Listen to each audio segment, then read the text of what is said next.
document baan caawa idinku hayaa anu meel Soomaali wali lagu soo bandhigay ma hayo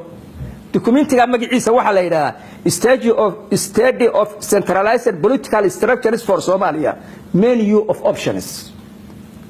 waxa la dhameystiray 1995 waa documentigii ugu horeeyay ee la soo saaray ee Soomaaliya dawlad xoog loo ishaysataa inay dib uga dhalan lagu soo taliyay documentiga waxa maal galiyay EU waxana loo xil saaray London School of Economics toddoba professor oo 8 professor oo ka tirsan oo ninka ugu caansan ee la yaqaan Soomaaliya uu taqaano yahay Professor Ian Lewis natiijadii ay ka soo saareen way asalkana waxa way farta yar ugu hooseysa ninkii akhriya wuxuu ku arki doonaa waxa ku qoran the term Somalia refers to what was formerly known to Somali Republic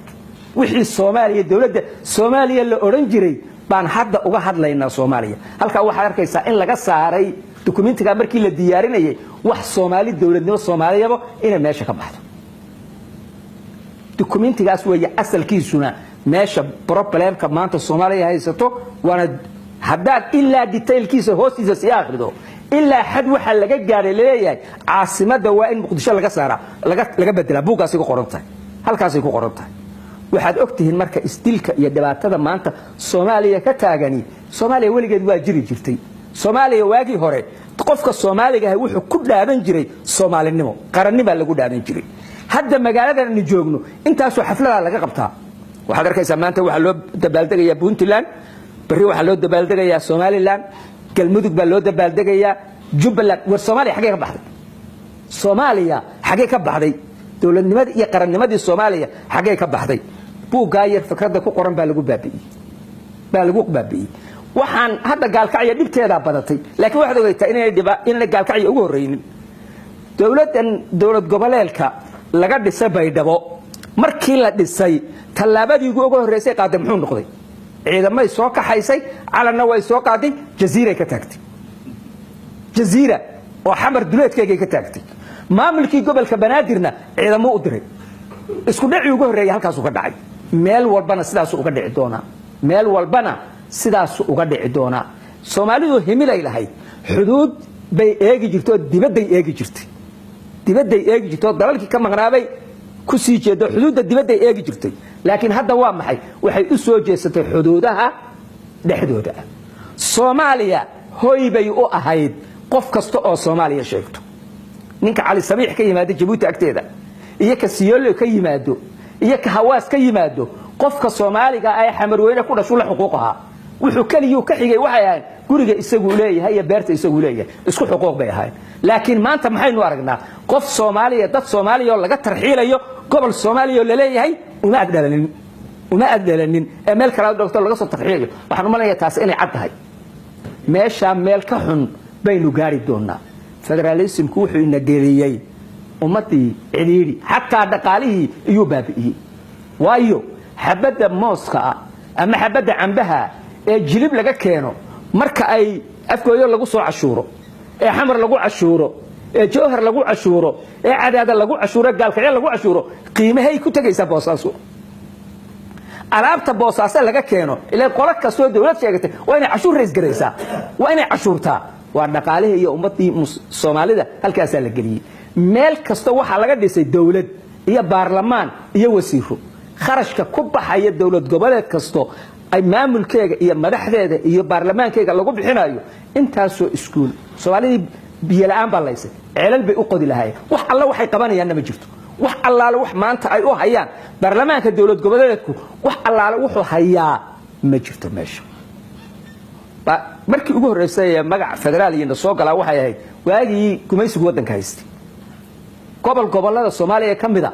buu Talyaanigu wuxuu ku qanciyay isku dayay inuu ku qanciyo inay Soomaalida kale ka duwan yihiin sida daraaddeed ay xuquuq u helaan Soomaaliya markay dawlad qaadato waa inay ku muddo federaal in la sameeyo falxamdulillah dadkii Soomaalida markaa hogaaminayay gaashaanka u daruureen halka kama soo kicin kii labaad ee ku soo xigay ee Soomaalida lagu baabi'inayay waa kan marka waxaan u maleynayaa bari waxa ka xigta dawladii Soomaaliya jabhada lagu burburiyo cadawba soo hogaamiyay haddana magacii Soomaalinimo dawlad goboleedya bedelay barina waxa ku xigto ogaada dawlad goboleedku wadankay rabtay ku beeri kartaa habba ciidsanina arinta waxaan xasuustaa dawladda Jubbaland markii la dhisay dawlad goboleedka Jubbaland madaxdii u tartamaysay nin kamid ah Sheekh Shakuul waa arintaasi meel walba ku taala wuxuu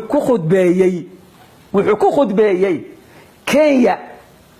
waa stakeholder bay ku tahay arrimaha Soomaaliya yaani qayb bay ku leedahay waa in laga talageliyaa Faarax Macallin oo ahaa afayeenka baarlamaanka Kenya ku xigeenkiisu ninka darajada jooga siyaasad dawladeed waxaan kuma hadli karo muxuu yiri maanta intii ka dambayso afmadow iyo badhaadhiye Kismaayo Muqdisho laga xukumi maayo haddayna dawladda Kenya raali ka ahayn hadalka kuma hadleen maxay waa gudoomiye ku xigeenkii baarlamaanka Kenya afayeen ku xigeenkii buu ahaa anigu waxaan leeyahay bari waxa inoogu xigto dawlad goboleed kastaba kililka laxaad iyo sharaad waxay noqotaba kuwa ha ku biiraan waxaan ku soo gabagabaynaya arrin waxooga aad ii damaqday magaalada Boorama waxaan ka soo raacay basaska caasiyada yareerka 2013 Hargeysa aan u soo socdaan shirkan fuulay yarkiiba wuxuu igu nagu shiday heesa xabashiya af axmaari markaas aan adeer man daga dabisid intuu igu soo jeesto yiri adeer miyaanad ogeyn kililka lixaad inaan ka mid nahay maxaad ku hadlaysaa inaan kililka lixaad ka mid nahay miyaanad ogeyn wiilka yarka ah darawalka aan aqoonta lahayni Soomaalidu waxay tahay dhariga maxaa ka keenay